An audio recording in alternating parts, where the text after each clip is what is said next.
What if some beings walk among us not as teachers, but as bridges between galaxies and stone? There are stories that are not meant to be told, only remembered, not through logic or study, but through something deeper, a vibration, a stirring, in the chest that whispers, "You've been here before." This story isn't linear, it lives in spirals. It doesn't unfold through dates or evidence, but through frequency. It begins long before history, and continues long after time. Among the beings whose names echo across civilizations, half myth, half memory, one stands out like a frequency still pulsing beneath the silence. Thoth, known to some as Jehuti, to others as Hermes Trismegistus, but long before he was named, he was presence, and maybe, for those who feel deeply, he never really left. They say Thoth was not born, at least not in the way humans are. He descended, not from a mountain, but from a higher octave of reality, from Atlantean origins, from realms where light bends differently and knowledge is not taught but lived. He came here not to be worshipped,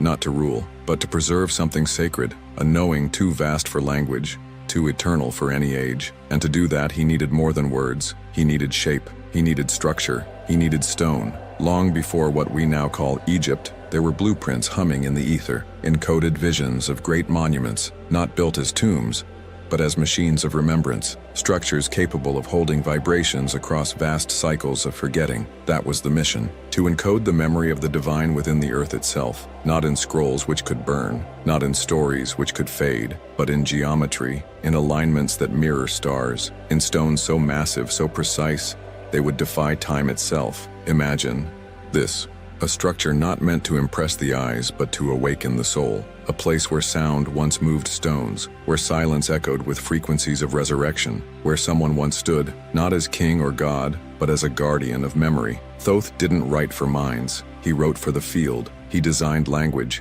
that wasn't read, it was felt. What we now call the pyramids. They were never just monuments, they were resonant chambers, frequency maps, bridges between density and light. And maybe that's why so many feel inexplicably drawn to them, why standing before them evokes something beyond awe, a kind of recognition, as if the stones are gazing back, whispering, "You promised to return," because perhaps, just perhaps, you were never meant to simply admire them. Perhaps you helped build them, or dreamed of them, or protected their codes across lifetimes. What we know through science can only go so far. It measures mass, height, alignment, but it cannot explain the vibration, the feeling, the undeniable pull. You see, memory doesn't always arrive in words. Sometimes it comes as a quickening in your breath, a warmth behind your eyes, a knowing, with no source. And maybe what's happening now, in you, is not learning, but remembering. Thoth knew that humanity would forget, that consciousness would descend into matter, that darkness would cloak the memory of stars. But he also knew the earth would one day rise again, and when it did, certain keys, vibrational keys, would awaken, not from books, not from priests, but from within. This is one of those keys. If something inside you feels strangely familiar in all of this, not just curiosity but recognition, then you're not alone. This story isn't teaching you, it's echoing you. It's a realignment, like two tones coming back into harmony. And perhaps that's why you're here, because this isn't entertainment, it's initiation. Not just a video, but a portal, and those who feel the resonance, who breathe with it, who pulse with it, they're part of the remembering. So stay, let this journey unfold through you. Let it awaken what was never truly lost. There is more coming, deeper layers, older codes, sacred geometry unfolding like petals. And as we go on, perhaps you'll find that it's not the story you're watching, it's the memory you're reactivating. If something within you said yes, even in silence, then follow that pulse. Let it carry you, stay with us. There's so much more to remember. And now, to understand how this knowledge was encoded, not in books but in frequency, we open the ancient portal, the Emerald Tablets. Some texts aren't meant to be read, they are meant to awaken. There are writings that survive history, and then there are writings that survive time. The Emerald Tablets of Thoth are not a manuscript, not in the way we know manuscripts. They are an echo of a much older intelligence, cast not in ink and parchment but in resonance and light. No one knows exactly where they are, or how they were written, or by whose hands. And yet, the tablets speak. They whisper across dimensions. They find their way into the minds of those ready to receive them. Not as information, but as activation. They are not meant to be understood in one sitting. They are alchemical mirrors, shifting with the level of consciousness that approaches them. What they reveal depends on who you are and what you're willing to become. For centuries they've appeared, vanished, reappeared in fragments, cloaked in mystery. Scribes, mystics, occultists, scientists, all have tried to decode them. But perhaps the tablets were never meant to be decoded. They were meant to be remembered. Like dreams you carry from another lifetime, like melodies that come through you rather than from you. And as strange as it may sound, many have claimed that just reading the words of the tablets, even aloud, seems to shift something in the body, in the field, in the dreaming space, because these weren't just teachings, they were frequencies made into form. Thoth didn't write to explain. He wrote to transmit. Every phrase, every rhythm, every repetition is an encryption, not for the intellect, but for the inner technology you carry within you. As above, so below. As within, so without. The most famous line of the tablets. Simple, poetic, and yet, it carries the entire blueprint of reality. Not just metaphor, but physics, geometry, and vibration all at once. This isn't philosophy. It's structure. The structure of manifestation. What exists in the subtle. Planes finds its mirror in the dense. What you hold in your emotional field echoes outward. What you fear you call. What you bless you expand. Thoth was not teaching mysticism. He was giving us the architecture of the hologram. He spoke of dimensions beyond three, of forces that shape time, of the illusion of death, of the eternal nature of soul, of stars as gateways, and of the human being as the key to it all. Not in some distant future, now, always, but there's more. The tablets speak of transmutation, not just physical, but vibrational. The capacity to shift density into light, fear into clarity, limitation into boundlessness. This is alchemy, not of gold, but of consciousness. To transmute is to rise, not by force but by frequency, to become subtle enough that density no longer defines you, to remember that you are not the clay but the spark that moves through it. And yet, how many read these texts and walk away unchanged? Because words alone don't awaken, presence does, and the tablets demand presence. They do not hand out answers. They amplify the questions until you remember that you are the answer. There's a rhythm in the tablets, a cadence that moves like breath, rising, circling, folding inward, then expanding again. And if you listen, not with ears, but with the nervous system, you begin to feel it, a pulse, a hum beneath the words, like standing before a tuning fork too large to see, like being retuned back into your original frequency. That's the real mystery, not what the tablets say, but what they do to you. It's been said they were encoded to protect their message from the unready, that they can only be read fully when your vibration matches the field of the writer. Not because Thoth was hiding something, but because he was preserving something. Imagine giving quantum technology to a world that still believes in war. Imagine offering sacred geometry to a consciousness that sees only separation.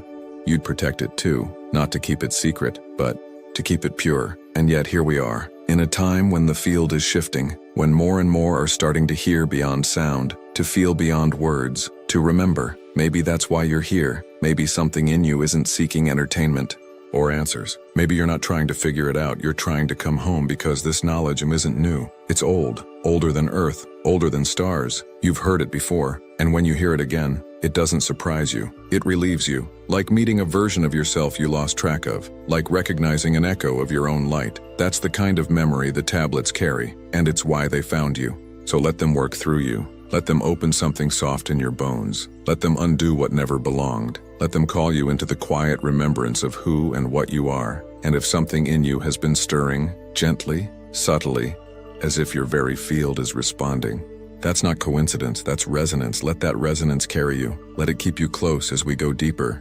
Because the story isn't over, it's just beginning. There are chambers yet to enter, blueprints to unfold, frequencies to step into, stay, not just for curiosity, but for remembrance. You may not understand everything yet, but your field does, your soul does, and it's already responding. And now, as we move from the language of the tablets into the architect behind them, we begin to see the shape of the one who wrote without ink, who built without hands, the Atlantean, the initiate, the one who walked between dimensions and memory, Thoth. He didn't come to teach, he came to remind. Not all beings belong to time. Some arrive before timelines form, like architects of frequency, laying the foundations for realities yet to bloom. Thoth was one of them, but to call him a man is already a distortion. He wore human form, yes. He walked in temples, wrote in symbols, spoke in star tongues, but his essence was older, wider, beyond names and shapes. In Atlantis, he was known not just as a priest or scientist, but as a master of dimensions, a traveler between densities, one who could enter the subtle realms and return with maps of light. And when that civilization began its descent, not into the ocean, but into dissonance, he knew it was time to migrate, time to carry what was sacred beyond the flood, not by ship, but through memory-encoded architecture, through consciousness preserved in stone. And so he went east, to a land we would one day call Egypt. But back then, it was only sand and starlight. He did not come to rule, he came to build a bridge, a place where the light of Atlantean wisdom could survive the density of what was to come, a resonance strong enough to call forth, awakening thousands of years later, and maybe, right now. That's the thing about beings like Thoth. They do not work within a single lifetime. They plant seeds that germinate across epochs. He was called many things across cultures: Jehuti, Tahuti, Hermes, Trismegistus, but all these are echoes of the same frequency, the scribe of eternal memory. He wasn't just a writer of words, he was a guardian of vibration. He encoded teachings into symbols that vibrate through the ages. He wove frequencies into stone, rituals, constellations. He didn't just record the divine, he translated it, and in doing so, he became a mirror for those who, even now, walk this earth feeling slightly out of place. Drawn to mystery, obsessed with remembering something they can't quite name, haunted by a wisdom that didn't come from books. That feeling, that pull, is not random. It's the echo of a lineage, a memory waking up inside you. Because Thoth didn't leave monuments just to be admired. He left keys, not to the past, but to you. He knew this moment would come, a time when the Earth's frequency would rise, when forgotten ones would begin to stir, when the codes would start unlocking. Again, not from outside, but from within. So if you felt that inner ache, that sense that you're here to remember something ancient, something sacred, that's not imagination, that's recognition. It's him calling through the frequencies you forgot you could hear. And you don't need to be a scholar. You don't need to understand hieroglyphs or read ancient texts. You only need one thing: presence, the willingness to sit in the unknown long enough for the memory to rise. Thoth worked with laws, not beliefs, with principles, not dogma, with vibration, not persuasion. He taught that reality is created by frequency,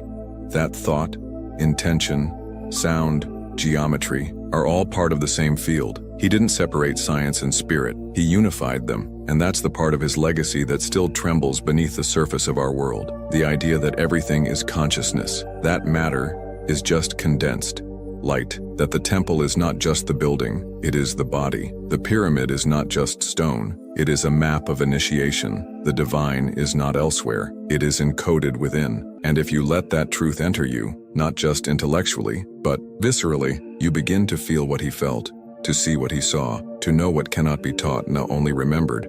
This is why his name survives, not because of worship, but because his frequency is still active, still pulsing beneath the surface, still calling. And maybe just maybe you felt that call, not as a voice, but as a deep, strange longing, like waking from a dream you weren't ready to leave, like remembering your own name after lifetimes of forgetting. That's the power of a being who lives beyond time. He doesn't need to speak out loud, he speaks through resonance. And when you're ready, truly ready to hear, you don't find him in history, you find him inside yourself, not as a god to be followed, but as a frequency to be embodied. There's something quietly beautiful about that Thoth didn't create followers, he seeded rememberers, and you, perhaps, are one of them. So don't rush past this, let the silence in, let the frequency settle, because the more you listen with your field, the more you remember what your mind cannot grasp. And in that space, he meets you, not as myth, but as mirror. Let the present stay with you now. Let it echo softly in the next breath you take, because from here on, the journey deepens. Next, we enter not just a structure, but a living mirror, stone and starlight, fused in sacred geometry, the pyramids. What rises from the earth and stone reflects what descends from the stars in silence. They stand there still, unmoving, unyielding, older than any empire that tried to name them, watching, listening. The pyramids are not monuments. They are mirrors, not reflections of what we know, but of what we forgot. They don't ask to be understood, they ask to be felt, because beneath their stone faces, something hums, something remembers. Most who stand before them will never hear it. They'll marvel, they'll photograph, they'll measure height, weight, alignment, but they won't hear the song, because the pyramids don't speak in words. They speak in frequencies, in geometries, in encoded stillness, and only those who become still enough will ever receive it. It is said they were built as tombs, but tombs do not hum. Tombs do not radiate frequency fields that alter the nervous system. Tombs do not align to star constellations with surgical precision. So we must ask, what were they really for? Perhaps they were not meant for the dead at all, but for the awakening of the living. Thoth, it is said, was their designer, not alone, but in communion with others, not with tools, but with intentional vibration, with harmonics, with resonance. Imagine building not with hands but with sound, tuning the stone like a crystal bowl, lifting blocks not with machines but with frequency alignment. This is not fantasy, it is forgotten science, spiritual technology far more advanced than our mechanized minds have dared to imagine. In the Great Pyramid, she is not just the largest, she is the most silent, because her sound is inward. Walk into her, and you will feel it. Your breath slows, your spine lengthens, your cells begin to tremble in a rhythm that is not yours, but also entirely yours. It is like stepping into the memory of the cosmos and being remembered in return. These chambers were not built to hold death, they were built to hold transformation. Initiates would enter, not to bury, but to resurrect, to leave behind their lower identity and re-emerge aligned with their true geometry. This is sacred architecture, a mirror of the universe carved into stone, humming with intent. Every angle is a prayer, every alignment is a map, every proportion is a reminder. You are not separate from the stars. You are the same material, shaped into awareness. And perhaps this is why, even now, some people weep when they stand inside. They can't explain why. Their bodies just know, because something ancient is touching them, not as information, but as resonance. The walls are not just stone. They are amplifiers. Every sound you make returns. With a sacred weight, every silence becomes a womb. There are chambers here where time folds, where breath feels like it stretches across dimensions, where one step feels like walking through the spine of the earth itself. And Thoth, in his brilliance, encoded it all. He knew geometry was not decoration and it was language. He understood that certain proportions create portals, that the golden ratio is not an aesthetic, it is a harmonic signature of the divine. So he used it. He wove the language of form with the frequency of intent. He built a structure that remembers you, even if you forget yourself. And here's the question no one asks. Are the pyramids active? What if they were never turned off? What if they are not waiting to be activated, but waiting for us to activate? Because these structures were not made to operate alone. They require consciousness. They respond to presence. They amplify what enters them. So the deeper you go, the more they reflect, not your image, your essence. That's what makes them dangerous to some and sacred to others. They don't just show you history, they show you yourself in a form you may not be ready to see. And perhaps that's why only few ever truly hear them, because to hear the pyramids, you have to become still enough to hear your own soul. This stillness, Girao, this listening, it changes you. You don't come back the same. And maybe that's why you're still here, still listening, still being pulled deeper into the hum beneath the words, because something in you is remembering, not through thought, but through vibration. Let yourself be mirrored. Let the codes rise from your bones. Let the geometry of your being realign with the sacred proportion of who you really are. This isn't myth. It isn't theory. It's activation. And if you feel the stir, that soft inner quake, that pulse behind your ribs, you don't need permission to follow it. You've already begun. Breathe with that truth. Let the silence between these words expand, because that space is sacred. That's where the pyramid lives. Not in Egypt, but in you. And as we walk out of stone and into sound, into the language that lifted what gravity could not, we arrive at the next frequency of remembrance, the mystery of sacred resonance, of vibration as power, of sound as architect. Before the word, there was the vibration. What if creation didn't begin with light, but with sound? What if, before anything was made visible, there was only a pulse, a tone that rose from the silence like breath from still water? The ancients knew this. They didn't just believe it, they heard it, they lived by it, they built with it. To them, sound wasn't a byproduct of movement, it was the origin of all form. Thoth taught that vibration precedes material reality, that nothing exists without frequency. And when you understand this, you stop asking what something is made of, and begin asking, what is it resonating with? Because nothing is fixed. Everything dances, and the dance follows patterns. Those patterns are not arbitrary. They are precise. They are sacred. We now call it geometry. But to the ancients, geometry wasn't mathematics. It was a language, a map of consciousness, the spiral, the circle, the vesica piscis, the golden ratio. These weren't abstract concepts. They were keys, vibrational codes that mirrored the structure of the universe. And when they were combined with sound, they opened portals, not in space, but in awareness, in the body, in the field. You see, the pyramids were not just built with geometry, they were tuned. They responded to sound frequencies, to toning, to voice, to harmonics. Imagine a room where a single chant can levitate stone, where two frequencies merge to cancel mass, where harmonics rearrange the very structure of space. It sounds like magic, because we've forgotten. But Thoth did not. He used these principles to shape the temples, to align sacred sites across the globe, to anchor consciousness through vibrational symmetry. This was not superstition. It was science, one that we are only now beginning to rediscover. Today we have cymatics, the study of how sound organizes matter. We place sand on a metal plate, run a frequency through it, and watch as the particles form perfect sacred geometries. Sound gives shape. It holds form. It remembers. This is the language Thoth used, a language beyond alphabet, a language that tells stone where to go. And the resonance goes deeper than structure. It reaches into states of consciousness. Certain frequencies don't just sound different. They make you different. They alter brainwaves, activate glandular secretions, open inner vision, uncoil ancient knowing. In sacred temples, tones weren't just sung, they were engineered, chanted into specific chambers, amplified by stone, infused with intention. Each sound became a bridge, from body to soul, from time to timelessness, and you too are a temple. Your bones carry crystalline structures. Your fluids pulse in rhythms.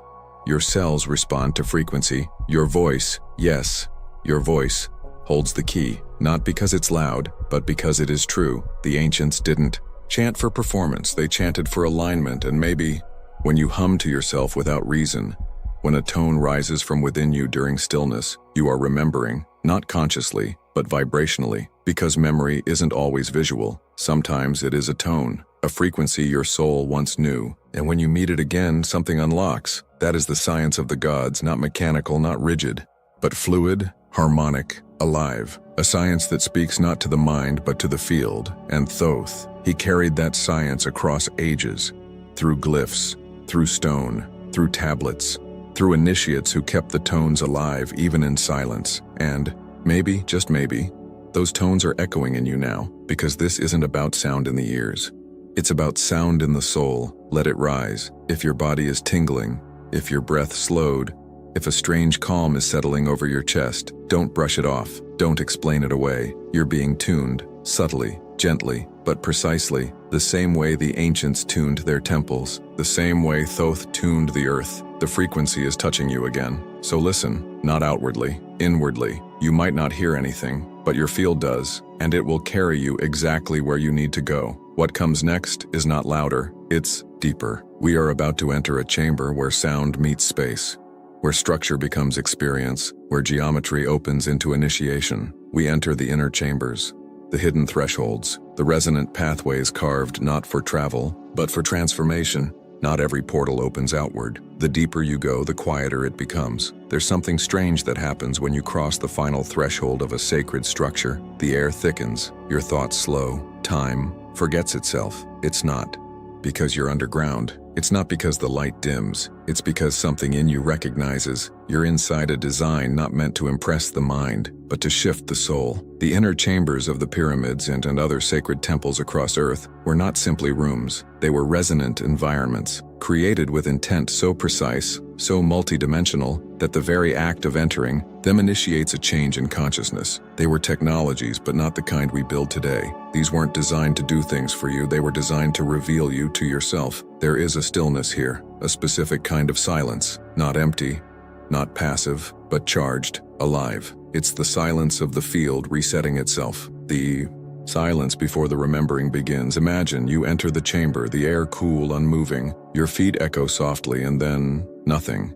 Just you and stone and space. But something in that space begins to stir. Your breath becomes heavier or lighter. Your spine feels different. Your skin tingles. You can't explain it, but you feel it, because these chambers weren't built randomly. Their proportions, angles, and materials were coded not to store object, but to activate frequencies. Every surface becomes an antenna, every wall a conductor. The room begins to resonate with you, like an ancient instrument waiting for its player. And that instrument is not played with hands, it is played with presence. This was the way of the ancient initiates. They would enter the chamber not to learn something new, but to shed everything false. It was a place of becoming. Cocoon, a womb, a crucible of vibrational transmutation. And this experience was not theoretical. It was visceral when the frequencies were aligned.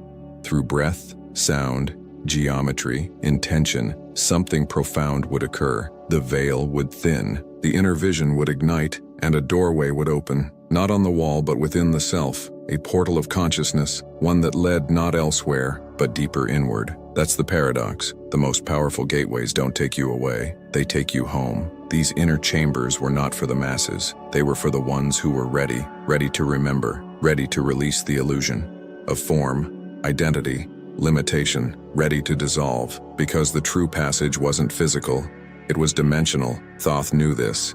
He encoded it. He walked it himself, many times, in many forms, and left the architecture behind, not as a map, but as an invitation. And maybe you're feeling that invitation now. Maybe as we speak of this space, a space is opening in you. You don't need to go to Egypt.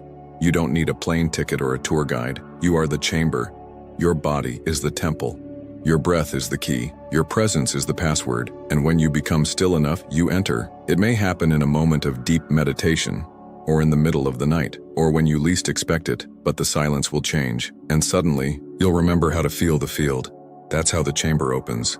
Not with fanfare, but with stillness. Not with proof, but with resonance. If your body has become heavier or lighter, as you hear these words, if your breath is softer, your heart more spacious, you're already inside. That's the mystery of sacred space. It doesn't live somewhere else. It lives in frequency, and frequency travels. Let it travel through you. Let it strip away everything that is not essential, everything that was never truly you. Let the chamber do what it was made to do. Reveal the soul beneath the story. You don't need to understand how. You only need to be present. Presence is the technology, and it's enough. Let this be a moment of remembrance, not forced, not grasped, just received.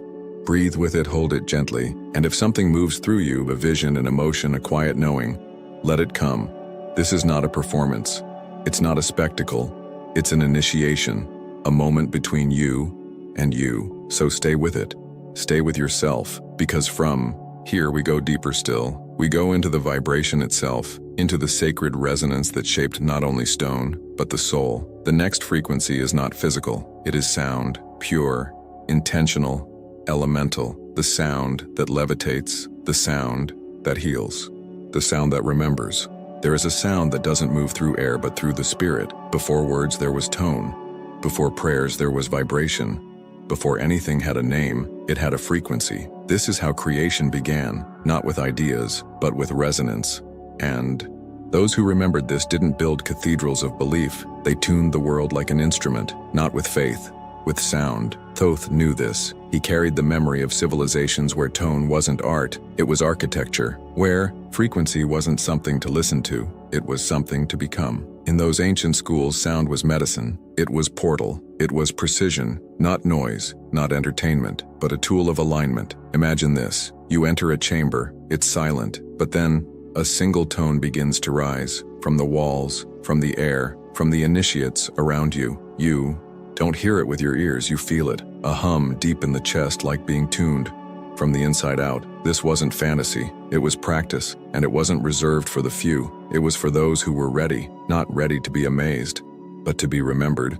Because certain sounds don't impress, they restore. That's what sacred sound does. It returns you to a frequency that has always been yours. It's less like learning, and more like tuning an old instrument you forgot how to play. Your body is that instrument. Your bones are chambers. Your breath is vibration. Your blood sings in currents. You are made of tone, and somewhere along the way, through noise, stress, distraction, you went slightly out of tune, not broken, just detuned. But you can come back, not through force, through frequency. This is why chants exist, why mantras endure, why songs stay with us when words fade. Sound carries something we can't translate, but always recognize. It opens doors in the nervous system. It realigns neural pathways. It softens the armor around the heart, not because of meaning, because of resonance. And in the temples of old, this was known. Certain tones were guarded. Certain frequencies were only used in specific chambers. They weren't sacred because someone said so. They were sacred because they worked. A sound, properly intoned, could lift stone. A harmonic, correctly layered, could induce trance. A single chant, when held with presence and breath, could open inner vision. And it still can, because sound doesn't age. It doesn't wear out. It lives in the field, always available to those who can match its intention. That's the real key. Intention. Sacred sound is not about pitch or even beauty. It's about the purity of what is being sent. A tone spoken with love can heal. A chant offered in clarity can realign your entire being. Even a whispered hum, if held with presence, can change the atmosphere of a room. And maybe you've felt that before. Maybe you've heard a song that made you cry without knowing why. Maybe a single line in a song felt like a mirror. Maybe your own voice, trembling in meditation, surprised you with how true it felt. These are not accidents. They are echoes, whispers from the deeper body reminding you are made of sound, and more than that, you are made to sound, not to perform, to vibrate. There is a tone inside you, a root sound, a frequency that belongs to your essence, not your name, not your story, but your origin. And when you find it, when you sound it, the field around you shifts. Reality meets you differently, because now you're vibrating from truth, not from reaction, from coherence, not confusion, from remembrance. That's the invitation of sacred sound, not to sing louder, but to sing truer, to become resonant with your own soul, and in doing so, to tune the world around you, gently, invisibly, powerfully. Maybe that's what this whole journey has been doing to you, not teaching, tuning, not giving answers, activating your original tone. And if, somewhere along this path, your body has felt different, if your chest has opened, if you've wanted to chant or hum or breathe deeper, don't hold it back. Let yourself sound, even in silence, because sound is not always volume. It is frequency in motion. Let your frequency move, and let it move you. Now, we go one step deeper. We move from sound as sensation into sound as structure. We explore how the architecture of sound becomes the architecture of soulati, and how Thoth's greatest design may not have been in stone but in you. His greatest structure was never made of stone. We've spoken of pyramids, of frequency, of resonance etched into chambers and carved into sound. But what if all of it, the tablets, the temples, the tones, were only reflections? What if the real design was you? Thoth didn't just build structures, he mapped initiations. He didn't sculpt matter for its own sake. He sculpted pathways, inner blueprints, for the soul to follow home. What we call architecture was to him a mirror of something invisible, the geometry of consciousness. He understood what we're only beginning to remember, that the soul moves in spirals, not straight lines. That evolution is a harmonic unfolding. That remembrance isn't linear, it's encoded, not in memory, but in design. And so he built not to impress, but to reflect. The pyramid was never just a shape. It was a metaphor, a resonance map, a symbol of what you are becoming. Its base, the body, its ascending sides, the unfolding of inner awareness, its apex, the union with source. You've seen it outside, but the pyramid was always a description of you, a structure meant to be walked internally, a process meant to unfold inside your field. Thoth knew the path of the soul was not random. It too followed sacred laws, universal symmetries, vibrational stages. So he left clues, patterns, not just in stone, but in language, in myth, in metaphor. Because symbols speak where words fail, he wove the spiral of becoming into teachings, into glyphs, into rituals. But the real temple, the real mystery school, has always been within. And maybe in your own way you've already felt that. Maybe you've had moments, brief, quiet, where you sensed something was unfolding in you, not emotionally, not intellectually, geometrically, as if parts of your being were beginning to click into place. That's the architecture. That's the soul remembering its own blueprint. And Thoth's legacy is not just in what he built, it's in what he unlocked. He taught that the soul is not born once. It is born in layers, through thresholds, each marked by challenge, surrender, revelation. You may have felt these thresholds yourself. The moment something falls apart and something deeper rises. The moment a grief shatters you. and clarity pours through the crack. The moment you let go of who you thought you were and meet who you've always been. These are not collapses. They are activations, points of structural shift, each one a realignment to your original frequency. You are not chaotic. You are architected. You were never broken. You were being built. That's why Thoth never asked for worship. He didn't want followers. He wanted initiates. Not to believe in him, no, but to become the structure, to embody the frequency, to remember the symmetry, to walk the geometry of the soul with presence. So the next time life feels like it's folding you, bending you, spiraling you, know that this is not failure. This is design, sacred, precise, unfolding according to patterns older than language. And the more present you become to this process, the more clearly you begin to hear it, not in your head, in your field. The subtle feeling that something ancient is reorganizing you, not from the outside, from within. That's the architecture of the soul. And just like the pyramids, it does not age, it does not rush. It waits, silently, for your alignment. And maybe that's what's been happening here. Maybe this entire journey was a reorientation to the blueprint you've always carried. If something in you feels more in place, more steady, more quietly exact, let that be enough. You don't need to understand the whole design yet. You only need to trust the rhythm of your own unfolding. Because from here, we don't build upward. We expand inward. We move now into multidimensional awareness, the remembrance that you are not bound to one reality, that this body is not the end of the map, that you have existed in many forms, many timelines, many fields, and some part of you already remembers. What if you are not just here, but everywhere you've ever been? There is a knowing that doesn't arrive with facts, but with felt memory, a sudden pull, a soft ache in the chest, a moment when the air feels different, as if another layer of reality is brushing against this one. Multidimensionality is not a belief system. It is a frequency of remembrance, and it's not new. It's ancient, older than myth, older than earth. The ancients spoke of it in symbols, not because they lacked language, but because language cannot hold infinite perspective. They carved spirals, they painted eyes within eyes, they built chambers that aligned not just with stars, but with states of awareness. They knew, we are not singular.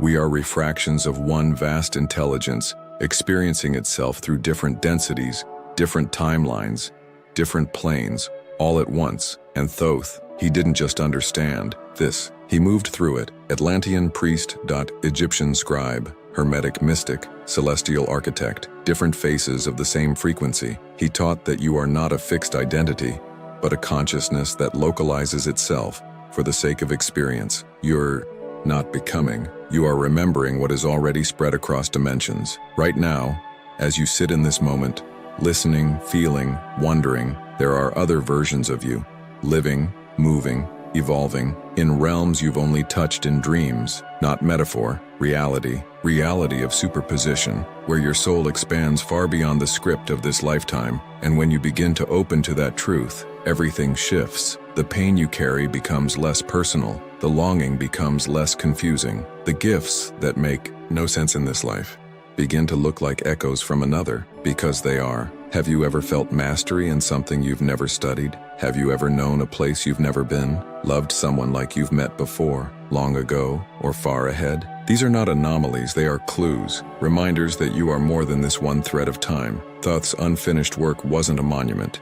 It was a process, the reactivation of planetary multidimensional awareness. He knew we would forget, knew that in the density of form we would collapse into identification, but he left symbols, structures, sound fields, all of them tuned to awaken the multidimensional self-once the planet, and the people were ready. That readiness is now. The vibrational field of Earth is shifting, not hypothetically, physically, emotionally, subtly, and those who carry ancient codes, those who have walked these halls in other lifetimes, are beginning to remember again, not suddenly, but unmistakably. You may have felt it already, a strange restlessness, a longing that nothing seems to satisfy, pull toward silence, toward light, toward something just behind the veil of thought. This is your soul's geometry unfolding. It does not require explanation, only trust, because multidimensional awareness doesn't arrive like knowledge. It arrives like a second skin forming around the first, like music playing behind the words, like walking through a room and feeling yourself remembered by the space. You'll know it's awakening when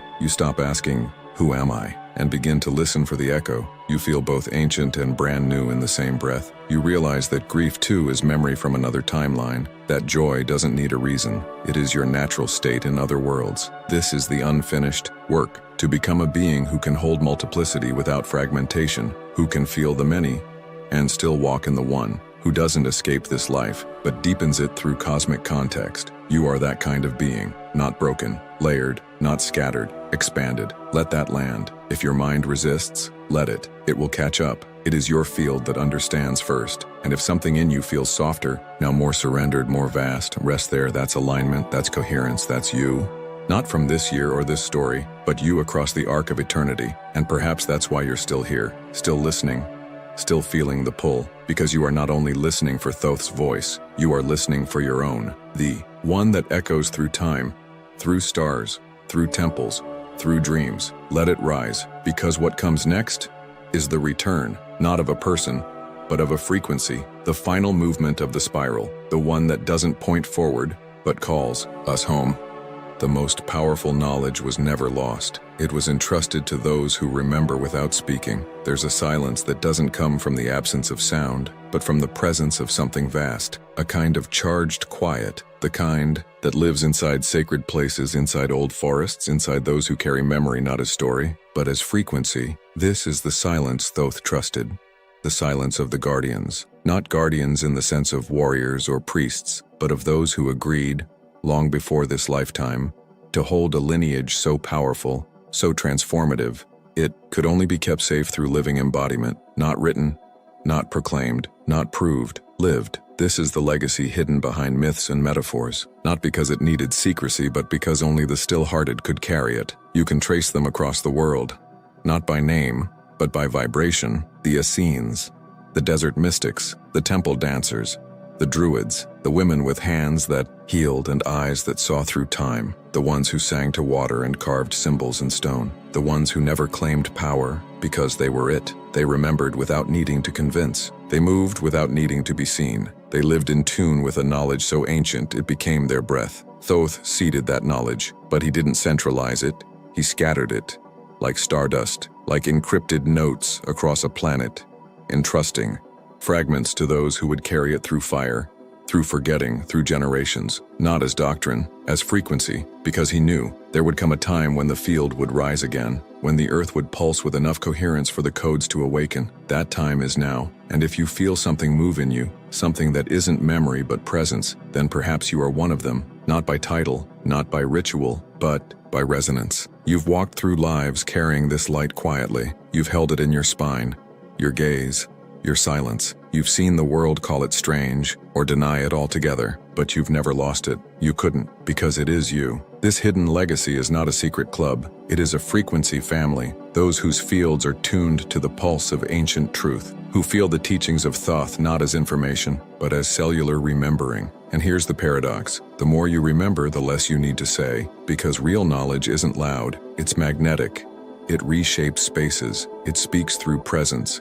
It calls forth coherence without explanation. Maybe that's what's been happening here, not teaching, but reunification. Not transmission from me to you, but from you to yourself, because the guardians are not outside of you. They are a pattern you hold, an agreement you made, a frequency you're beginning to stand in again. And as this remembering rises, something shifts. The world around you may not change, but your relationship to it does. You stop reacting. You start sensing. You stop seeking proof. You start embodying presence. This is the return, not dramatic, not announced, but unmistakable. The return of the frequency once held in temples, now returning through you. You are the sanctuary now. You are the chamber. You are the hymn that survived the forgetting. And the beauty is this: you don't need to know how to carry it. You already are. Let that truth soften you. Let it unhook the need to prove anything. Let it remind you that the legacy lives not in what you do, but in what you are becoming again. Because the guardians were never meant to save the world. They were meant to tune it, by walking with clarity, by loving with depth, by speaking only when the words serve the frequency. If you've felt this kind of silence lately, not empty but electric, stay there. That's where the real teachings return. That's where the next layer will rise. Because from this place of embodied remembrance, we are now ready to feel not just what was built, but what is still alive. The living resonance of Thoth, the pulse that never stopped humming, the silent word that keeps calling. The call is still sounding. He did not disappear, he changed form. There are presences that do not vanish when names fade. They do not depend on temples, scriptures, statues. They live not in stone, but in field. Thoth was never only a being, he was, and is, a vibration, harmonic presence, a stream of consciousness moving through time, quietly, intentionally, waiting for the exact moment when the field is ready. And the field is ready now, not for worship, but for resonance. He is not something to believe in, he is something you feel, not with the mind, with the subtle body, with the silence behind your spine, with the pulse that speaks before thought. He is the architect.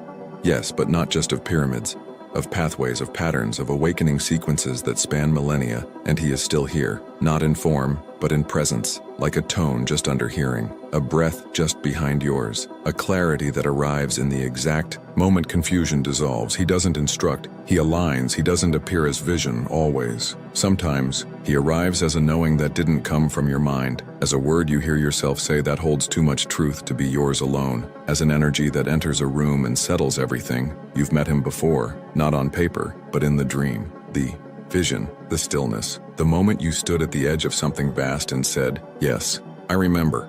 You don't have to be sure, you only have to be quiet enough to notice, because his frequency is not loud. It never needed to be. Its power is in its exactness, its refinement, its ability to meet the moment without overpowering it. That's the frequency of the true initiator, not one who teaches you, but one who reminds you that you already know. Thoth's essence lives in that space, in the field between the words, in the way your body reacts to certain truths, in the geometry of synchronicities that line up like breadcrumbs, in the hum that returns when you say, "I don't know how I know this, I just do." That's him. That's you, resonating with him. Because this isn't about contact, it's about coherence. You are not separate from the frequencies you're drawn to. You are becoming aligned with them. You don't chase them, you remember them. And if you feel this now, if the idea of Thoth as a being becomes less important than the feeling of Thoth as a frequency, then you are receiving what cannot be written.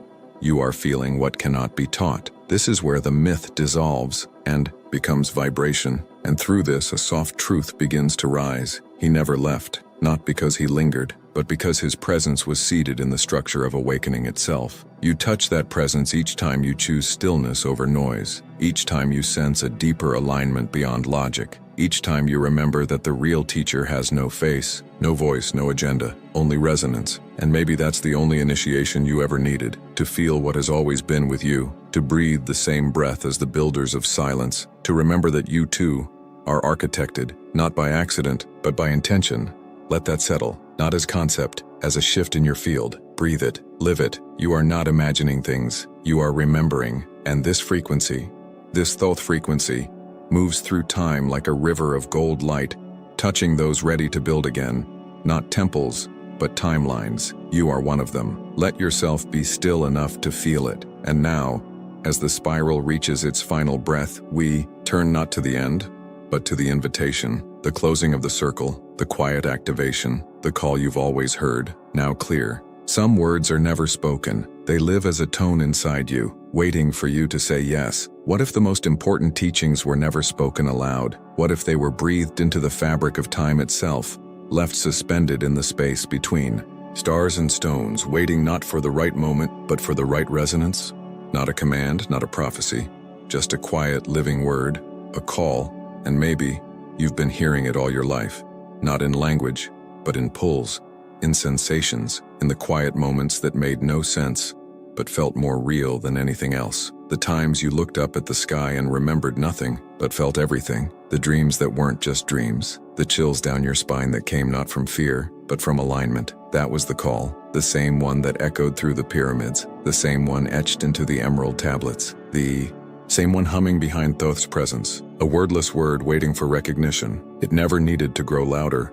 It only needed you to grow still. Because the only real initiation is saying yes to your own becoming. And perhaps that's what this entire journey was about. Not discovering something new, but unveiling what was always inside you. You didn't need another story. You needed space. Space to feel, to reassemble, to remember. And now, as the echo settles, you may find that the voice you've been listening for was always your own. just speaking from a deeper dimension. This is the silent word. Not empty, not absent, full, present, alive. It's the voice you hear when everything else is quiet. The guidance that rises when you stop looking outside. The knowing that doesn't shout because it already knows you're listening. It's not here to tell you what to do. It's here to mirror your becoming, because you are not a seeker anymore. You are a carrier, a resonance keeper, a bridge between what was and what now breathes through you. And maybe you don't need to do anything dramatic. Maybe your presence, your alignment, your silent clarity is the work. Maybe the temple doesn't need to be built again. Maybe it only needs to be remembered. Inside, you, in your breath, in how you speak to others, in how you hold space when no one else knows how. That's the call. Not to perform, but to resonate. Not to convince, but to transmit. And as we close this spiral, you may notice, nothing in you is quite the same. There's more stillness, more coherence, more you. You didn't just listen to a story. You passed through a chamber and emerged clearer, lighter, closer. And now, this is the moment where you choose, not just what to believe, but what to become. If something inside you shifted, and even subtly, if the silence you feel now is different than the one you arrived with, honor that, stay with that, and if it feels right, let this journey continue. Follow that resonance into the next frequency, into the field that holds you, into the next layer of remembering, and if you feel ready, not as pressure, but as inner readiness, step into your own reprogramming, not because you need to be fixed, but because now, you are ready to activate the structure of who you already are. Explore the temple of your inner code, walk the path of resonance, not reaction, and allow what was once hidden to take its place in the light, through you, because the call never stopped. It simply waited for your yes.